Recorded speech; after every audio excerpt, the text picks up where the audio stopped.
bienvenue dans cette nouvelle émission de Dispute, la troisième du nom. On s'était quitté avant l'été sur quelques querelles, quelques problématiques déjà assez fortes de la société française. J'ai comme l'impression que cet été a réactivé, voire hystérisé un peu les débats. On a eu des grosses disputes cet été et j'ai comme le sentiment que ces disputes ne sont pas prêtes de s'apaiser dans le contexte actuel, évidemment, préélectoral. On va avoir une année, j'imagine, assez riche en querelles, en conflits politiques. Et d'une certaine manière, la rentrée éditoriale de septembre en est un miroir assez intéressant, assez symptomatique. Beaucoup de livres sont sortis cette rentrée sur un ton assez pamphlétaire, assez inquiet parfois. Et les trois livres que nous avons choisi d'aujourd'hui de lire avec vous, de Louis Chauvel, de Laurent de Sutter et de Jean Bobéro, sont à leur manière chacun, c'est justement assez symptomatique du climat du moment, comme si on avait du mal encore à analyser les angles morts de la société française, un contrat social assez fissuré, même des malentendus sur notre histoire républicaine, avec la laïcité dont on va parler. On voit bien qu'on est dans un moment assez tendu. Et ça va être l'occasion d'en parler avec nos quatre invités. Donc, je représente Catherine Cocchio, professeure de littérature comparée à l'Université Paris Diderot, qui nous reçoit. À sa droite, Laurent Bouvet, politologue, professeur à l'Université Versailles-Saint-Quentin. Jean-Laurent Casselli, journaliste à Slate, spécialiste du débat d'idées notamment. Et un nouveau venu, Vincent Martini. Bonjour, merci de nous rejoindre. Politologue, professeur à l'école polytechnique et producteur d'une émission qu'on aime bien, qu'on écoute beaucoup sur France Culture, l'Atelier du pouvoir. Alors, je vous disais tout de suite, on a donc trois livres aujourd'hui. Un livre, disons, d'histoire sur la laïcité, par un des spécialistes du sujet en France, Jean Bobéro, qui écrit depuis de très très longtemps sur la question. Un livre d'un sociologue, Louis Chauvel, spécialiste plutôt des classes moyennes et des jeunes et de la fracture générationnelle. Et d'ailleurs, La spirale du déclassement, son nouveau livre, est un peu un condensé un peu de tous ses travaux depuis 10 ans à peu près. Et enfin, un livre collectif dirigé par Laurent de Sutter, un philosophe, qui s'appelle Le livre des trahisons, un livre écrit par une quarantaine d'auteurs sur cette fameuse catégorie très connue de l'histoire de la gauche, la fameuse catégorie du social traître, dont aujourd'hui Hollande serait l'une des figures, d'excellence. Pour commencer on va en fait commencer avec Bobéro, tout simplement parce que le livre rebondit d'une certaine manière malgré lui sur une querelle dont on a été tous le témoin pendant cet été, la fameuse affaire du Burkini qui a hystérisé le débat public et les journaux suite vraiment à cette histoire de ce Burkini. Voilà. Et d'une certaine manière, Bobéro défend dans ce livre qui s'appelle Petit manuel pour une laïcité apaisée, à l'usage des profs, des élèves et de leurs parents. C'est important ce sous-titre parce qu'on voit bien l'ambition déjà pédagogique du livre. C'est l'idée vraiment de présenter la laïcité, son histoire, sa construction historique, disons, dans toutes ces dimensions, multiples, et de défendre finalement au fond aussi une conception de la laïcité qui est finalement aujourd'hui un peu dissimulée parmi d'autres, puisqu'on voit bien qu'en France, en ce moment, pour le dire assez vite, deux grosses conceptions de la laïcité s'affrontent. Une conception qu'on pourrait qualifier de extensive, qui voudrait interdire tout signe religieux dans l'espace public, et une conception par opposition, disons, plus inclusive, que défend Jean Bobéro, qui invite finalement la puissance publique dans la neutralité, disons, qu'elle s'était elle-même fixée dans la loi de 1905. Alors, il y a tout un débat, on voit bien que c'est un sujet très fort qui en ce moment cristallise beaucoup de tensions en France, et on imagine que même dans le débat présidentiel, ce sera une question qui va revenir, je pense, au premier plan. Peut-être, Jean-Laurent, qu'est-ce que tu penses de ce livre? Est-ce qu'il t'a semblé intéressant, pédagogique et instructif? Alors écoute, c'est marrant parce qu'il y a deux manières, je pense, de lire. Il y a la manière au premier degré qui est donc de prendre le titre Petit manuel pour une laïcité apaisée au sérieux, c'est-à-dire de le voir comme effectivement un manuel qui déjà revient sur les principes de la laïcité à la française, guide ses lecteurs dans son application à l'école. Puisque c'est un bouquin qui est consacré qui s'adresse aux profs, aux élèves et à leurs parents. Et il y a l'autre lecture qui est, je pense, plus intéressante, qui est la lecture politique du livre, qui se positionne en fait sur ces sujets de laïcité, comme tu le disais, avec une défense d'une laïcité, apaisé, inclusif, élargi, tout ce qu'on veut. Et moi, je trouve que c'est intéressant à lire parce qu'on peut le voir comme l'anti-territoire perdu de la République, qui est un bouquin qui a fait beaucoup de bruit, qui est paru en 2002, dans lequel déjà des enseignants des quartiers populaires en collège et lycée auprès d'élèves pour la plupart immigrés ou enfants d'immigrés, comme justement les auteurs de ce cercle des enseignants laïcs, revenaient sur un certain nombre de problèmes qu'ils avaient identifiés dans leur classe, qui étaient l'antisémitisme, le sexisme, la montée de l'islamisme.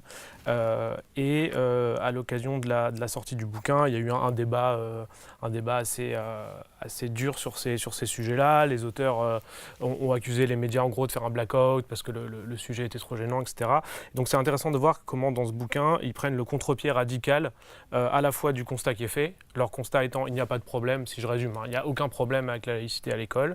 On construit le problème musulman, le problème de l'islam, etc. Ça, c'est le diagnostic. Du coup, leur thèse centrale est différente. Là où, dans le territoire perdu de la République, on parlait d'un risque de voir la laïcité s'effondrer face à des provocations, on va dire, de certains élèves, eux pensent au contraire que la laïcité, c'est en fait retourner contre les gens qu'elle devait protéger et en fait opprime l'expression libre de la religion. Voilà. En particulier des élèves, puisque c'est de ça qu'on parle. Et en résumé, ce qui découle de ça, c'est que l'agenda politique du bouquin est très différent de celui des territoires perdus de la République, puisque là, on comprend bien qu'il s'agit en gros d'abroger la loi de 2004 sur les signes ostensibles. Ouais. Je ne crois pas que ce soit explicite dans le bouquin, mais c'est un petit peu le programme politique sous-jacent. Qui est l'avant-dernière loi sur la laïcité qui qui a été votée en France avant la loi de 2010 sur la burqa. Voilà, exactement. La loi de 2010 n'est pas une loi sur la laïcité. Non, là on est sur la République. Alors que 2004, c'était une loi d'extension effectivement de la loi de 1905. Voilà, et donc pour donner un avis sur le fond, il y a quelque chose d'intéressant dans le livre qui est, comme ils le disent, casser la représentation de la salle de classe comme un camp retranché, avec pas mal d'exemples concrets qui ont vocation à dédramatiser le débat ou peut-être nuancer l'ampleur des problèmes. Il y a pas mal de choses qui, par contre, me semblent un peu problématiques, comme l'usage d'expressions type les médias dominants, l'islam imaginaire, qui appartiennent à une forme de constructivisme un peu radical, quoi. En gros, les questions de religion n'existent pas, enfin, existent comme avant, comme à l'époque des premières querelles religieuses en France. Ce qui a changé, c'est l'orientation des gens qui instrumentalisent la laïcité. Voilà. Et c'est là où je trouve que c'est un peu caricatural. Et je renverrai juste sur l'étude de l'Institut Montaigne sur l'islam en France, qui a été parue récemment, qui est vraiment, je trouve, très intéressante à lire, très nuancée, contrastée dans ses constats, notamment sur le fait qu'il y a plusieurs manières de pratiquer l'islam, qu'il y a plusieurs mouvances, tendances, rapports à l'institution publique, à la laïcité. Et voilà, alors que là, c'est vrai qu'on est dans un bouquin militant. Et voilà. Militant. Laurent Bouvet, qu'est-ce que Jean Bobéro inspire à votre savoir expert sur la question? Je suis loin d'être aussi expert que Jean Bobéro, du moins tel qu'il est présenté dans ce livre et en général dans les médias, comme le grand spécialiste de la laïcité. Le problème, c'est que, ça a été un peu dit, mais j'irai un petit peu plus loin que Jean-Laurent, ce livre n'est pas ce qu'il prétend être. Il se présente comme un manuel à l'usage des profs, des élèves et des parents. Or, c'est un livre militant. Donc là, il y a déjà un problème d'édition, il me semble. La découverte pense que peut-être ils vendront mieux un manuel qu'un livre militant. C'est un livre militant car il s'inscrit clairement dans une interprétation de la laïcité aujourd'hui. Vous avez présenté deux positions, en fait il y en a trois dans le débat. Il y a effectivement une laïcité avec des gens qui veulent aller toujours plus loin et rendre tout l'espace public laïque, empêcher par exemple le port du voile, etc. Bon, ça c'est une position. Il y a la position que vous avez décrite, sur laquelle on va revenir, qui est celle de Jean Bobéro, la laïcité dite inclusive, qui est en fait une laïcité qui rend responsable des attaques contre la laïcité, les laïcs, les athées, etc., mais jamais les religieux. Ce sont les religieux, pour Jean Bobéro, qui défendent le mieux la laïcité, puisque la laïcité est d'abord et avant tout pour lui une liberté religieuse et certainement pas une manière de réguler la vie collective et l'intervention des religions dans celle-ci. Et puis il y a une troisième position qui est quand même, qu'il faut noter, qui est la position par exemple que défend quelqu'un comme Elisabeth Badinter, qui est la position dite de la ligne de crête. Et on sait qu'une ligne de crête c'est toujours étroit et dangereux quand on fait un peu de randonnée. Cette position de ligne de crête, c'est une position qui reconnaît un certain nombre de difficultés dans la société française, mais qui n'est pas prête à lâcher effectivement les principes de liberté religieuse d'un côté et en même temps de régulation de l'espace public. Alors là, ce texte s'inscrit clairement dans une prise de position extrêmement dure contre la laïcité, au nom de la laïcité, si je puis dire. Alors contre la laïcité, ça veut dire quoi? Par exemple, sur la loi de 2004, plusieurs endroits dans le texte, on voit que la loi de 2004 pose plus de problèmes qu'elle n'est censée en résoudre pour eux. C'est-à-dire qu'elle ne clôt pas les conflits, elle, au contraire, elle les amplifie, elle en ouvre d'autres. Alors que la loi de 2004 a mis un terme aux conflits qui, entre 1989, les premières affaires de voile à Creil, notamment sur des fillettes à l'école, et la loi de 2004, entre 89 et 2004, il y a eu énormément de problèmes. Il n'y avait pas de règles communes, et donc les proviseurs, les directeurs d'école étaient livrés à eux-mêmes. Avec la pression des parents, avec les différents acteurs. Là, aujourd'hui, à partir de 2004, la loi a clos ces difficultés. Donc dire que la loi pose plus de problèmes qu'elle est censée en résoudre parce qu'on voudrait, certains voudraient l'étendre, qui à l'université, qui à d'autres espaces publics, me paraît être déjà une lecture assez particulière. On peut effectivement, dans les différents exemples qui sont cités, trouver des exemples tout à fait étonnants. Il n'y a jamais... ce ne sont jamais les religieux, sinon effectivement en version catholique 1905, qui posent des problèmes à la laïcité. Et il y a des exemples tout à fait frappants. Par exemple, il y a un exemple qui est censé être pris dans une salle de classe avec un jeune élève, Dylan, qui ne veut pas lire un extrait de la Bible en cours de français. Bon, admettons déjà qu'on fasse des extraits de la Bible en cours de français. Ce n'est pas un texte écrit en français, c'est un texte religieux. Bon, mais enfin, peu importe, ça peut être intéressant. Et là, ce qui est raconté, c'est que Dylan ne veut pas lire un extrait. Pourquoi ? Parce que son père lui a dit que la Bible, c'était pas bien. Pourquoi ? Parce que son père est athée. Ce sont les athées qui sont une menace à la laïcité. Donc, moi, je veux bien qu'on m'explique que ce sont les athées, que ce sont les républicains qui défendent, disons, cette position de la ligne de crête, etc., qui soit un problème pour la laïcité, et que les religieux soient des gens qui, eux, apportent leur diversité et enrichissent la laïcité de toutes leurs croyances, etc. Le problème, c'est que ce n'est pas la réalité, que la réalité, c'est que la laïcité est aujourd'hui attaquée par des religieux durs, par une vision fondamentaliste, qui reste, on en parlait, rapport de l'Institut Montaigne, fort heureusement minoritaire, mais qui est d'abord une grosse minorité. Le rapport de l'Institut Montaigne a montré qu'il y avait une grosse minorité, notamment chez les Français musulmans, qui préféraient la loi de Dieu à la loi de la République. Ce sont des questions qui se posent, on le voit, ça a été très récemment mis en évidence aussi à l'hôpital. Ce sont des questions qui se posent dans la vie des entreprises, etc. La religion, et en particulier une lecture intégriste ou fondamentaliste de l'islam, radicalisé, dit-on aujourd'hui, pose des problèmes à la laïcité aujourd'hui en France. Il y en a d'autres, il y a chez les catholiques aussi, chez les évangélistes, chez les protestants, certaines attaques, mais ce n'est certainement pas l'athéisme, ce ne sont pas les républicains qui aujourd'hui menacent la laïcité, contrairement à ce que croient Bobéro et ses co-auteurs. Catherine, est-ce que vous partagez cette lecture critique ? Pas tout à fait, pour certains aspects, oui. En fait, moi, j'étais tellement... je trouvais tellement suffocant de bêtises, d'hystérie, en effet, le débat sur le burkini et toute cette atmosphère totalement entêtante, l'obsession des débats religieux ces derniers mois et ces dernières années, que j'étais plutôt intéressée par un livre qui tentait d'apaiser les choses. Mais en fait, je vois, pour parler d'hystérie, quelque chose comme une forme d'hystérie douce dans ce livre qui m'a déçue, qui m'a aussi beaucoup ennuyée, je dois dire.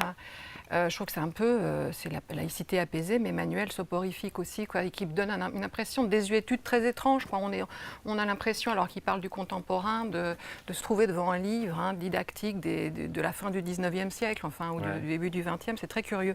Et moi, ce qui m'a le plus gêné, enfin, ce que je trouve précieux, c'est qu'il historicise quand même les choses, il raconte la succession des lois contre le mythe laïque, universaliste, républicain, donc bon, ça peut être utile. Je trouve aussi, en effet, il y a quand même un aspect petit manuel pour les enseignants qui leur donne les éléments juridiques pour traiter telle situation précise. Donc il y a des choses très pratiques qui apparaissent, des cas de figure, et ça peut donner les voies, il faut connaître les textes. Mais je trouve justement que lorsque on décrit ces situations, il y a quelque chose d'une irréalité complète qui s'impose et les choses au fond se font comprendre avec la préface.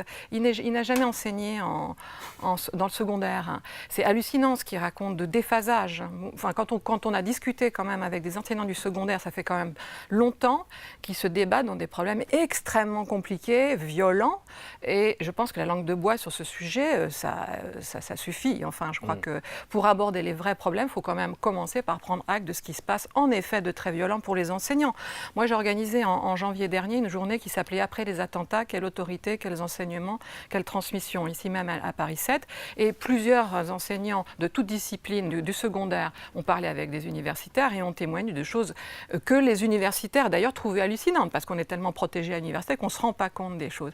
Donc là, il faut vraiment commencer par prendre acte de ce qui se déroule réellement pour pouvoir traiter de ces questions, sans quoi on est en effet dans une langue de bois strictement idéologique. Et d'autre part, Dieu sait que je ne suis pas du tout dans les positions de Finkielkraut, Caroline Forest, Philippe Val, pas du tout. Je pense que la notion d'islamophobie a une pertinence, mais je pense que les vrais problèmes ne sont pas posés parce que la réalité n'est pas posée. Et d'autre part, au plan philosophique, il y a une très grande pauvreté. Et moi, j'ai été déçue aussi là-dessus. Je préfère ce qu'écrit Monod, par exemple, sur la sécularisation, la laïcité. Quand il parle de sécularisation, il ne fait même pas apparaître le débat philosophique, le grand débat, Carl Schmitt, Blumenberg, etc. C'est comme si ça se réduit justement à la laïcité. Donc pour moi, cette logique du contre-pied, qui est en effet un contre-pied au territoire perdu, avec un peu de retard quand même, qui était un livre qui posait vraiment des problèmes aussi, dans l'autre sens. Enfin, c'est la logique des camps, quoi. Alors, on n'en sort pas, et pour moi, l'hystérie continue, quoi. Donc c'est un ratage. Je profite pour préciser qu'il y a un autre livre qui est sorti en ce moment-là, de Philippe Portier, qui est une autre sociologie historique de la laïcité, qui est sorti au Presse universitaire de Rennes, qui est une manière peut-être d'élargir et compléter ce livre. Vincent Martini, qu'est-ce que... Il y a beaucoup de choses qui ont déjà été dites. Vous concluez, vous faites la synthèse. Je vais faire une petite synthèse entre les différents points points de de vue. Je dirais qu'il y a deux livres dans ce livre, ça c'est ce que tu rappelais. Je trouve que vous êtes un peu dur avec le livre qui est quand même une forme de manuel. Après, on peut critiquer dans le deuxième livre la dimension militante, mais ça se veut comme un manuel, donc c'est normal qu'il ne prétende pas, à un moment donné, sortir des nouvelles lignes philosophiques sur ce qu'est la laïcité. Il veut résumer, en fait, un certain nombre d'enjeux dont ils perçoivent l'idée qu'ils sont mal compris, qu'ils sont mal présentés, et du coup, le but, c'est vraiment, pour les enseignants, d'ailleurs le livre est fait en deux parties, on le voit, il y a une partie théorie et une partie pratique. La partie pratique, c'est vraiment des cas d'études. Alors encore une fois, on peut penser ce qu'on veut de ces cas d'études-là, mais ils sont censés permettre à des enseignants. Il n'y a pas un mot sur l'approche des textes, par exemple, l'approche philologique profane des textes religieux, absolument rien, alors que c'est un enjeu fondamental à mon avis. C'est vrai, mais juste pour vous dire ce que je disais, en fait, il y a quelques cas pratiques tout simplement. Qu'est-ce qui se passe quand un élève ne veut pas, par exemple, suivre un cours de sport? Qu'est-ce qui se passe quand on refuse un cours sur la théorie de l'évolution, etc., etc. Bon, ça, c'est ce premier livre, moi je le trouve, en tout cas, pour ce qu'il est intéressant, c'est pas un essai, attention, ça c'est la première partie, c'est une dimension pratique, avec un petit côté un petit peu à l'ancienne, ça je suis complètement d'accord, une partie un peu les lois de 1905, comment ça fonctionne. Le livre est assez intéressant, assez facile à lire à ce niveau-là, et je trouve qu'il donne des informations qui ne sont pas totalement inutiles. C'est son côté, j'allais dire, éducnat. Il est très très éducation nationale, très vivre ensemble, et là je reconnais que c'est vrai qu'on a l'impression un peu d'une dimension un peu désuète par rapport à la période dans laquelle on vit. On a l'impression que ce livre, on aurait peut-être pu l'écrire il y a une vingtaine d'années ou une trentaine d'années, et ça aurait fonctionné. On sait que Jean Bobéro a été très engagé auprès de Lionel Jospin. Ben voilà, ça fait penser un petit peu à Lionel Jospin, ministre de l'Éducation nationale à la fin des années 80, qui justement était un peu dans le laisser-faire, les choses vont se régler d'elles-mêmes, faisons confiance à la société, il n'est pas nécessaire de pouvoir... Les directeurs d'établissement en série à leurs professeurs en les lâchant complètement dans les situations les plus... Alors après, il y a un deuxième livre, et là, justement, je trouve que c'est une dimension intéressante. Alors c'est sûr que c'est un livre militant, qui ne plaira pas à ceux qui pensent que la laïcité est une affaire grave, extrêmement grave, que c'est aujourd'hui un des dangers qui secoue la société française et qui peut vraiment mener à sa destruction.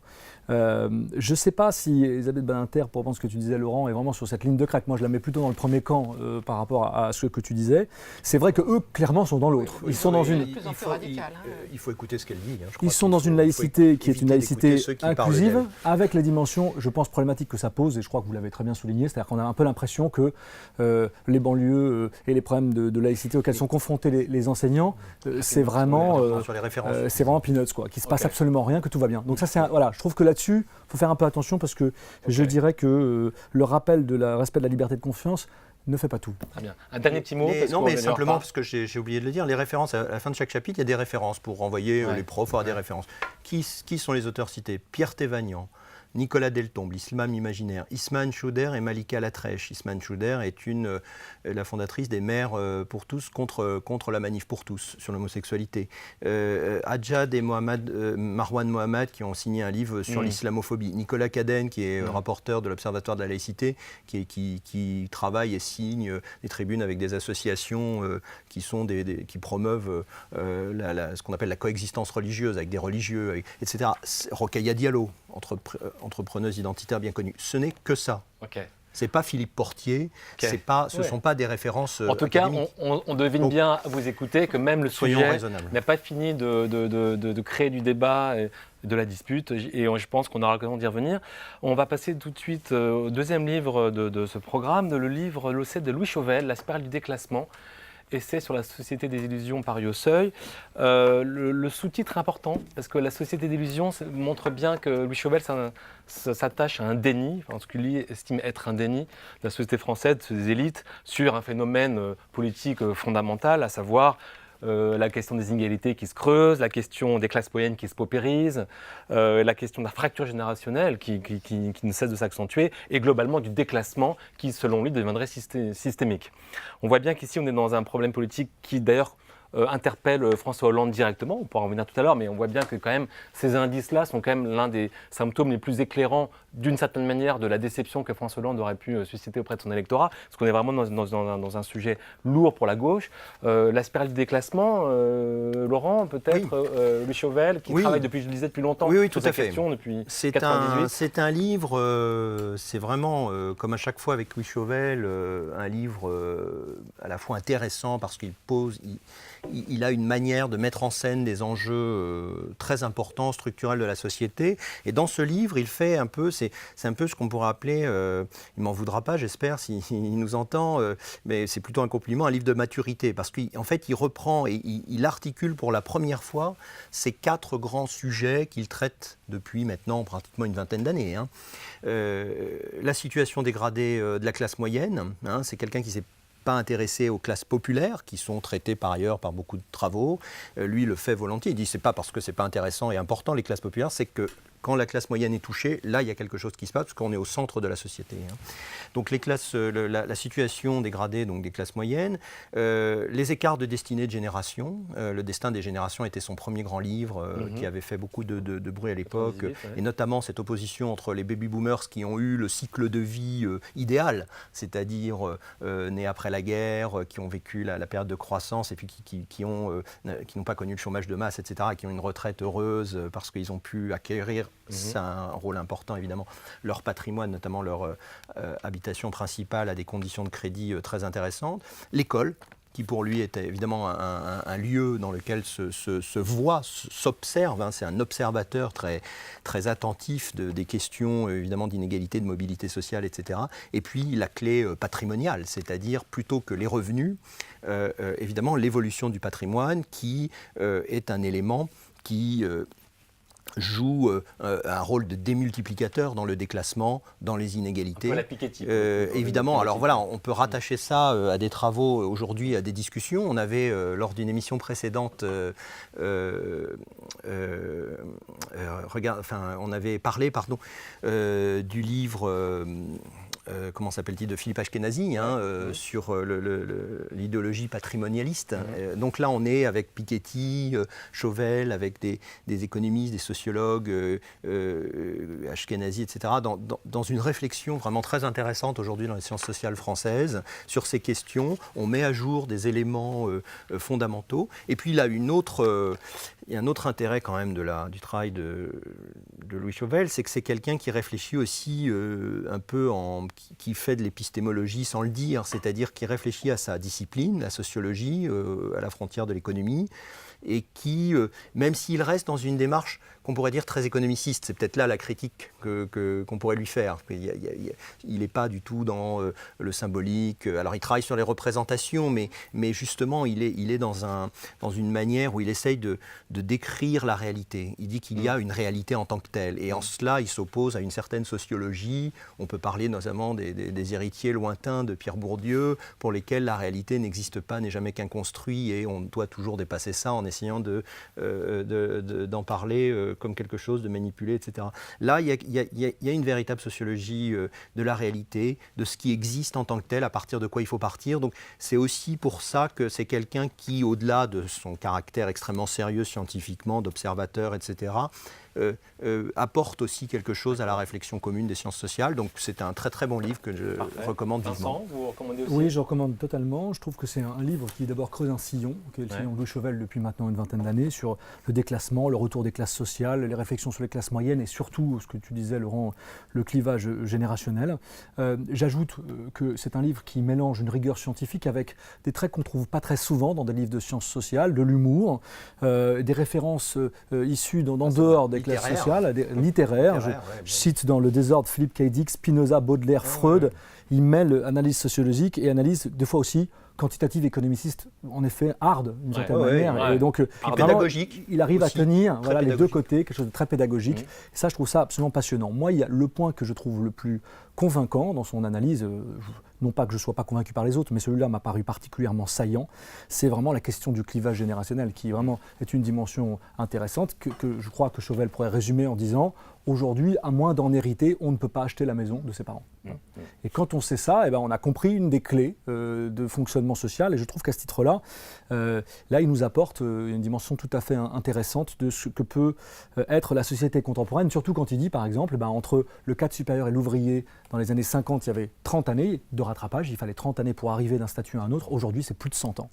Et ça veut dire que vous pouvez gagner plus d'argent, ça ne change absolument rien, parce que c'est comme, vous savez, l'écume des vagues dont parlait Brodel, par rapport au grand mouvement sous-marin, qui fait que là, en fait, il y a un ensemble systémique qui se met en place et qui empêche la société d'évoluer. Et ça, je trouve ça intéressant. Sur le déni aussi, je trouve ça tout à fait passionnant, parce qu'on se rend compte que la question du clivage générationnel, c'est une question dont personne ne parle. Un petit peu Macron, on va dire, un peu sous le manteau, d'une certaine manière, il en profite, mais ce n'est pas vraiment posé comme tel, et il me semble pourtant que c'est une question intéressante. Et puis une dernière chose, pour reprendre ce que tu disais, Laurent, très justement, c'est que je trouve intéressant qu'il questionne aussi sa propre discipline. Il a cette formule, il prend la formule de Jaoda en disant « il faut rendre visible ce qui est invisible », et je crois qu'il y arrive très bien. Très bien. Merci Vincent. Jean-Laurent, tu laisses me partager? Je vais continuer dans le concert de louanges. Moi j'adore parce que c'est un bouquin extrêmement dense. Chauvel, c'est un personnage par ailleurs. Quand on l'a rencontré, il nous a dit qu'il y avait 3-4 bonnes idées je lui ai dit dans le livre, il m'a dit non par chapitre. L'écriture se ressent, c'est drôle, tu l'as dit, il y a énormément de références. Et c'est quelqu'un qui voit beaucoup de phénomènes. Par exemple, on parle beaucoup de la gentrification en Ile-de-France, qu'on voit souvent comme des gens des classes moyennes supérieures, diplômés, qui vont dans des quartiers pauvres, qui rejettent les pauvres plus loin. Mais c'est vrai que vu dans la logique de déclassement, non pas verticale mais horizontale, on le voit comme finalement un appauvrissement. De gens qui, une génération avant, auraient habité dans les centres-villes et aujourd'hui vont ailleurs parce qu'ils n'ont pas le choix. Nuit debout, toute une partie du déclassement scolaire, c'est la sociologie de Nuit debout. C'est les intellos précaires, ils en parlent, les surdiplômés, les bac plus 5, voire les bac plus 8, sans position qui correspondent sur le marché du travail. Le déclassement scolaire est un des sujets très controversés en sociologie française, mais c'est vrai que je pense que les faits commencent à lui donner raison là-dessus. Donc voilà, c'est quelqu'un qui tire beaucoup d'enseignements intéressants de la période. Et peut-être pour finir sur la traduction politique de ce déclassement généralisé, on en a parlé un peu avec Nuit debout, lui considère que, si je l'ai bien lu, si je l'ai bien compris, l'ambiance étant au déni, on ne voit pas vraiment une sorte de front de classe ou de coalition de gens qui se retrouvent dans les mêmes problématiques se créer, on voit même plutôt l'inverse, c'est-à-dire une division, des fractures sur d'autres clivages, en particulier sur les questions d'identité, et je pense que le lire permet de comprendre la dynamique générale. Voilà. Ok. Merci. Catherine, pour finir. Oui, en fait, moi aussi, désolée, je suis d'accord. Donc, D'accord, je vais peut-être en dire pourquoi quand même. Ça doit être un bon Mais, livre, en fait, alors. c'est peut-être un bon livre. Voilà, je pense que c'est un bon livre qui est vraiment très très bien écrit sur l'ensemble de la composition. Chaque chapitre est composé aussi. Enfin, il y a vraiment en effet un côté littéraire avec ses épigraphes de Rilke, Freud, Baudelaire, par-ci par-là, et qui donne une dimension éthique, métaphysique, pas seulement esthétique à la chose. Il est nourri aussi de cette culture viennoise à laquelle il rend hommage à la fin avec Zweig, Schorske, Popper, Jahoda justement, à qui il ajoute quand même évidemment autre chose. Bon, moi, ce que je trouve très très précieux dans le livre, c'est qu'il nous donne, on est à l'opposé justement de cette hystérie, c'est-à-dire on a un instrument pour la diminuer et pour se dégager un petit peu de l'embrouillamini des discours, parce qu'on reprend pied dans le réel. Et en effet, on a une clé, par exemple, en effet, pour lire Nuit debout, une clé sociologique qui est de nature justement pas à pacifier les choses, hein, parce que ça reste un énorme problème. Et puis Dieu sait qu'il dédramatise pas, lui, puisqu'on est à la fin dans une veine apocalypticienne aussi. Bon, il s'en amuse presque, hein, mais il y a quand même quelque chose qui fait qu'il veut nous réveiller, et c'est cette dimension-là de nous réveiller d'une torpeur, ce qu'il appelle le mensonge social, hein, le déni. Il veut descendre dans la cale du bateau, hein, montrer le masquage, hein, pas seulement l'invisible à rendre visible, comme disait Jahoda, mais montrer le masque qui rend invisible, hein, de quelle nature il est. Ça, je trouve ça très intéressant. Tout ce qu'il dit sur le vertige des inégalités, avec cette manière qu'il a de nous donner le vertige, avec toute la réflexion sur l'instrument astrophysique, hein, qui est nécessaire pour comprendre les disparités sidérales, hein, les inégalités qui croissent d'une manière sidérale. Hein. Et puis tout ce qu'il dit sur les déclassements systémiques, enfin je trouve ça très très convaincant, cette analyse de la spirale.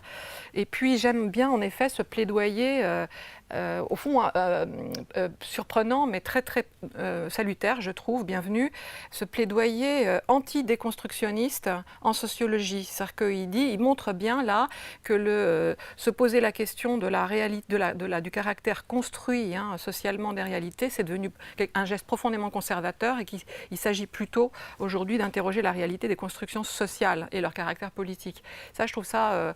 alors c'est très polémique, hein, sur le plan épistémologique, ça lui fait écorcher pas seulement Bourdieu mais Latour, etc. Donc c'est intéressant comme débat à poser, et je pense vraiment important que le plaidoyer pour le fait réel, bon, qui est un peu durkheimiste, hein, par moment, hein, mais mettre les pieds dans le plat quand même. Il y a un côté positiviste, ouais, voilà. ça c'est clair. Ça c'est sûr, mais quand même pas tant que ça, parce qu'il a cette perspective autre, hein, qui fait qu'il n'est pas positiviste quand même. Non, hein, et non, sinon il n'y aurait pas Popper, Freud, etc. Donc c'est une autre dimension, et je trouve ce montage-là très intéressant. Quoi. Il dit beaucoup de choses. Merci. Donc on voit bien que Louis Chauvel a plutôt, là, pour le coup, fait l'unanimité. On vous le recommande. Donc, La spirale du déclassement, paru au Seuil. Du déclassement à une trahison, il n'y a qu'un pas rapide à faire, qui est consigné dans ce livre paru au PUF, sous la direction de Laurent de Sutter, le livre des trahisons, donc qui est un livre assez bizarre, assez original, en tout cas dans son dispositif. C'est un recueil de textes d'une quarantaine de jeunes auteurs, disons, souvent philosophes, théoriciens de la littérature, de l'esthétique, des intellectuels un petit peu d'ailleurs en marge de l'université, pas forcément complètement exclus, mais en tout cas, disons, on sent bien dans une sphère un peu, disons, marginale de l'université, assez critique. Et donc l'idée du livre des trahisons, c'est faire une sorte de récit, de chronique de 4 ans et demi de présidence de François Hollande, d'un point de vue évidemment critique, avec ce terme très fort, la trahison, qui est, comme je disais tout à l'heure en introduction, un terme extrêmement chargé dans l'histoire de la gauche, du social traître au social pervers d'aujourd'hui, dont François Hollande serait un peu la nouvelle figure. Ou, si vous voulez, dans ce livre, Laurent de Sutter n'y va vraiment pas de main morte, hein, puisqu'il nous dit que François Hollande a fait beaucoup plus que trahir ses électeurs de gauche, il a trahi au-delà l'idée même de la gauche. Donc on voit bien que dans cette accumulation de petites chroniques qui sont des textes assez courts, écrits qui font même pas 10 000 signes de chaque auteur, qui vraiment brassent tous les domaines de la présidence, de la culture à l'économie, de la finance à l'international. Vraiment, tous les sujets sont plus ou moins quand même assez couverts, de manière un petit peu, disons, polémiste. Alors, je sais que Laurent de Sutter revendique le fait que ce livre n'est pas un pamphlet, même s'il en a a priori l'apparence. Qu'est-ce que, Vincent, ça vous a inspiré, par exemple, ce livre? Alors dire d'abord que si c'est pas un pamphlet, ça y ressemble quand même, première chose. Puis dire que c'est un drôle d'objet que ce texte, parce que justement on a 45 contributeurs, donc il y a une ligne commune, ça c'est très clair, extrêmement critique de François Hollande, de la gauche, etc. On voit ici beaucoup de philosophes, de penseurs de la gauche radicale, de gens issus du milieu de l'histoire de l'art. Donc à ce titre-là, plein de gens qui par ailleurs font des choses tout à fait intéressantes. Alors, moi je serais obligé de dire que pour moi ce livre n'est pas très intéressant. C'est-à-dire que justement, je le regrette parce que je trouve qu'il y avait des choses à faire, il y a des choses à dire sur François Hollande. Je peux très bien comprendre la dimension très critique, il y a des gens qui l'ont fait, dans la philosophie Rancière ou Badiou, sur le mode humoristique. Il y a Patrick Rambaud sur les règnes de Nicolas Ier, maintenant de François Ier. Donc on y trouve des choses qui sont tout à fait amusantes ailleurs, mais je trouve que là, comme ils ont voulu faire un peu d'humour et en même temps de la critique, on se retrouve ni vraiment dans l'humour, ni vraiment dans la critique. Et donc on est sur finalement une histoire assez longue à gauche de la dénonciation de la traîtrise. Donc depuis déjà, le rappel, déjà Blum était accusé d'être le social traître, on est toujours le social traître de quelqu'un à ce titre-là. Et donc, alors encore une fois, pourquoi pas? C'est pas une difficulté en soi, parce qu'on a sûrement plein de choses quand on est de gauche à dire à François Hollande, quand on croit à ce que c'est que la gauche. Mais en même temps, quand j'ai fait un peu la liste des chapitres, on voit alors Hollande expulse les Roms, Pellerin ne lit pas, Fabius pique des tableaux Musée d'Orsay, on reproche même à Taubira de ne pas avoir fait adopter la PMA. Et bien sûr, Cazeneuve chasse les réfugiés. Enfin, on est dans toute une palette qui n'est pas toujours, je trouve, à la hauteur de ce que ces contributeurs font par ailleurs. Je trouve ça un peu dommage, ça donne une image un tout petit peu... Mais le tableau qui est décrit vous semble pas quand même, assez grave dans le constat qu'il fait? Ah non, mais le tableau, les choses les plus graves sont à être analysées justement avec la rhétorique la plus fine quand c'est possible. C'est-à-dire que oui, je pense que la situation est très grave, je comprends très bien pourquoi il y a des pamphlets à écrire contre François Hollande, et il y en a pas mal. Il y en a déjà pas mal qui sont faits, mais là on est plutôt dans l'ordre d'une sorte de défouloir qui convaincra plutôt ceux qui sont déjà convaincus par le fait que, de toute manière, François Hollande est un traître. Je vois la fin, Valls Hollande traité de socio-pervers. Bon, alors là, on est dans ça part dans quelque chose d'autre, donc je trouve ça un tout petit peu dommage parce qu'encore une fois, il y a énormément de ces contributeurs qui par ailleurs font beaucoup de choses intéressantes, mais ça prouve aussi que... On peut en citer certains, Tristan Garcia, Patrice Dorian Astor, qui sont des philosophes souvent. Des philosophes qui sont sérieux, qui font des choses sérieuses, mais ça montre aussi quelque chose d'important, je finirai là-dessus, c'est que analyser la politique, c'est le droit de tout citoyen, donc à ce titre-là, c'est formidable que ce genre de livre existe, mais il faut déjà un peu commencer à comprendre les règles de la vie politique. C'est le politologue qui parle, c'est un peu le politique qui parle et qui s'intéresse à ça, et qui essaye d'en faire une analyse. Et je trouve que du coup, ce livre, voilà, encore une fois, pour reprendre mon idée de départ, se dit, on va pas être sérieux, on va faire de l'humour, mais en même temps, on va parler politique. Et des fois, ça fait bon ménage, mais là, je ne trouve pas tant que ça. Laurent, je sens que vous êtes un peu... je suis entièrement d'accord avec ce que vient de dire Vincent. Ce qui est bizarre, d'abord, c'est que les PUF aient publié un livre comme ça, parce que ça donne quand même une couverture, une apparence universitaire un peu sérieuse à ce qui est une suite de tracts. Ce sont des gens qui se font plaisir, qui effectivement ne sont absolument pas spécialistes de politique, pour la plupart d'entre eux. C'est pas Jean-François. Non, bien sûr, non, parce que tout à fait ce que tu disais, on peut être citoyen et donner son opinion, et il y a des très belles expressions de citoyens dans tous les domaines, qui peuvent être très critiques et qui sont légitimes. Tout le monde est légitime en démocratie à être citoyen. Le problème de l'analyse politique, c'est que ce n'est pas l'expression de la citoyenneté. C'est autre chose. Et ça demande quand même une certaine maîtrise, effectivement, d'un certain nombre d'éléments. Là, ce sont des tracts où les gens se font plaisir. Et puis, on est dans une gauche qui est quand même une gauche historique, la gauche qui accuse sans cesse de trahison l'autre gauche, l'autre partie de la gauche à qui elle dénie le fait d'être de gauche. C'est la gauche où le verdict d'un procès est rendu avant même que le procès se soit tenu. Et on a connu en histoire, effectivement, cette gauche pour le meilleur et pour le pire, je dirais, et surtout pour le pire. Donc je trouve que c'est assez... c'est même au-delà du livre raté, on ne voit pas bien ce que ça fait là, etc. Pourquoi Laurent de Sutter, qui par ailleurs est quelqu'un de tout à fait respectable, a accepté de mettre son nom là-dessus. Il me semble que ça va au-delà, c'est assez grave, si vous voulez, ce genre de choses. C'est-à-dire que il y a beaucoup de choses à dire sur le quinquennat Hollande.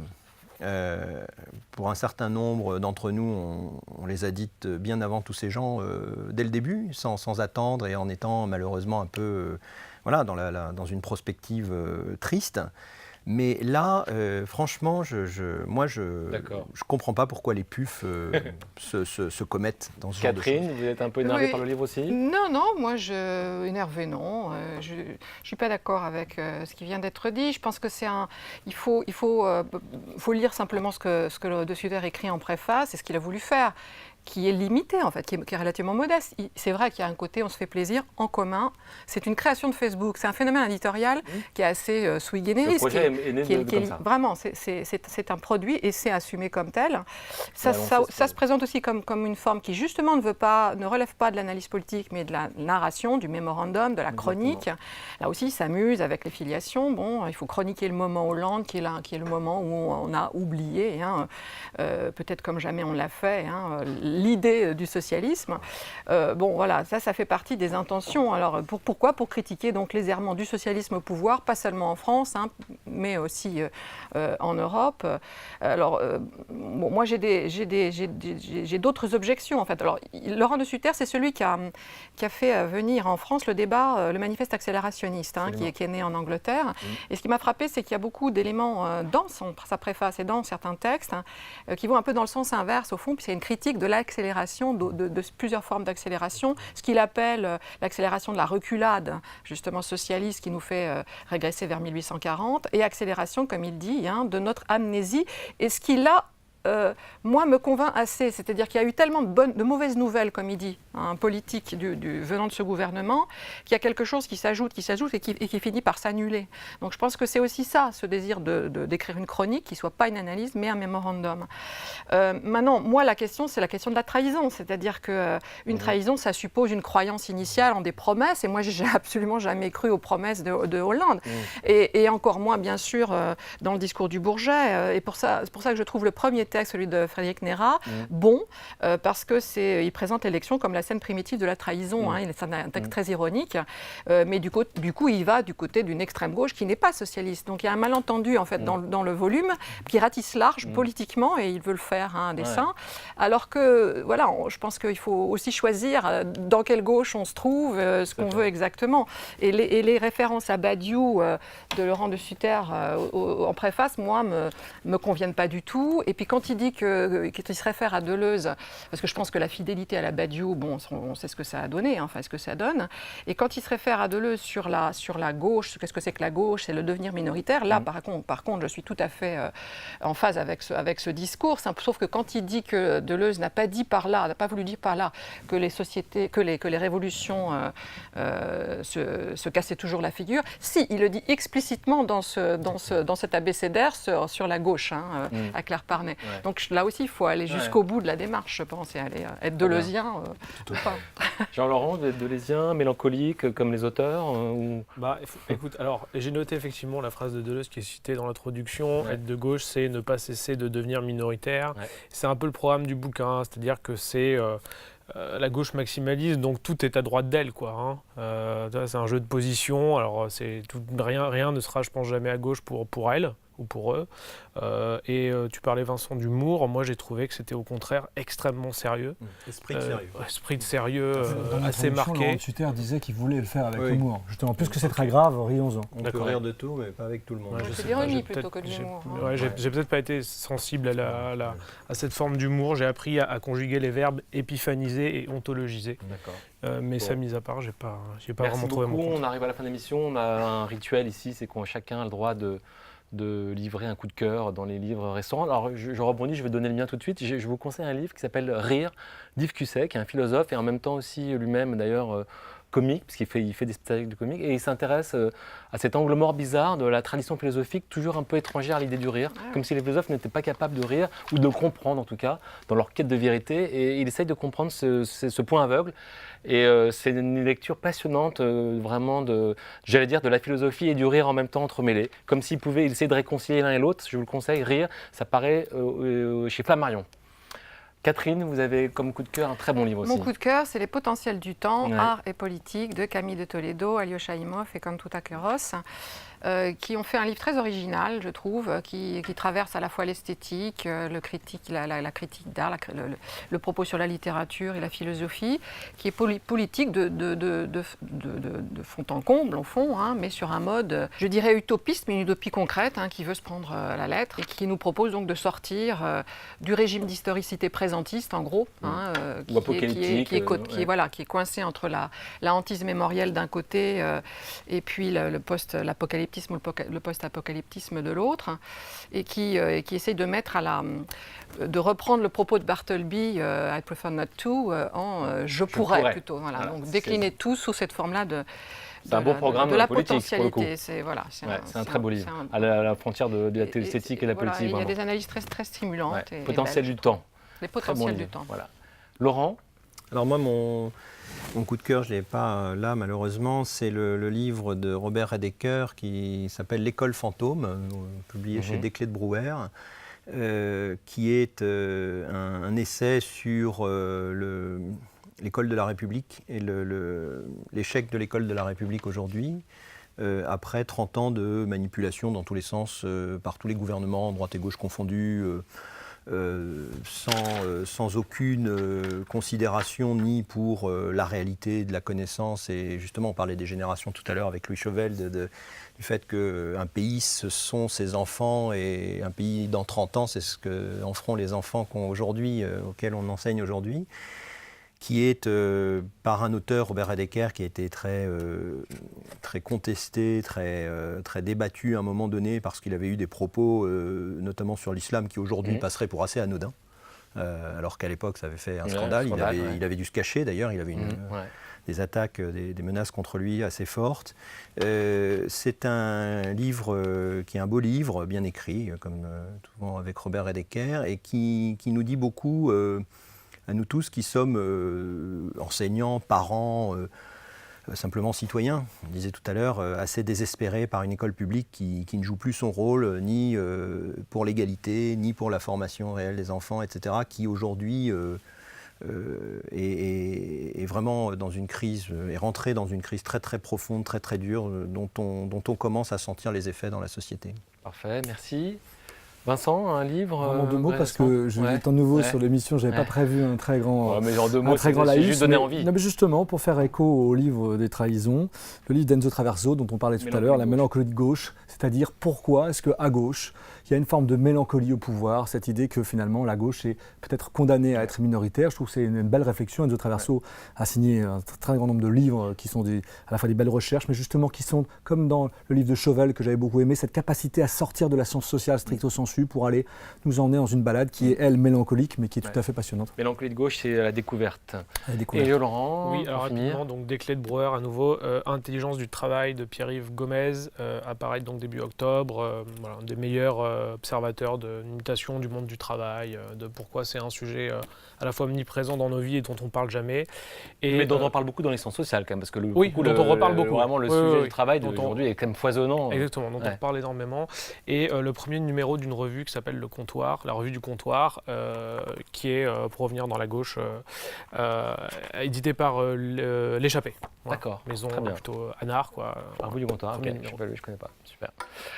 Merci beaucoup à vous 4. J'espère qu'on ne vous a pas trop déprimé, mais en même temps, les livres sont là pour se faire l'écho du monde qui ne va pas très bien. Et on se retrouve dans un mois pour une prochaine émission de Dispute. Merci beaucoup, à bientôt, au revoir.